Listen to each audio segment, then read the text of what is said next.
Welcome to Man Does Tech, where I solve the problems you didn't even know you had.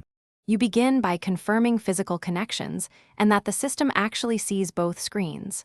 First, make sure each monitor is powered and its input matches the cable you used.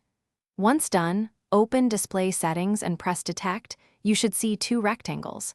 If only one appears, try pressing Windows plus P and select Extend. That forces the OS to reevaluate outputs. These first actions remove simple causes fast and get you into configuration steps without wasting time. Next, make the system and GPU agree on how to drive both displays. Update the graphics drivers and restart if required. Outdated drivers often block multiple outputs. Then set each monitor's resolution and refresh rate so they're supported. Mismatch settings can disable one screen. Use the display settings or GPU control panel to arrange the monitor's left/right and mark your primary display. This prevents cursor trapping and ensures Windows open on the correct screen once configuration is saved.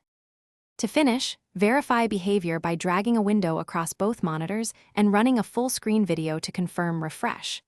Save settings and restart to lock them in.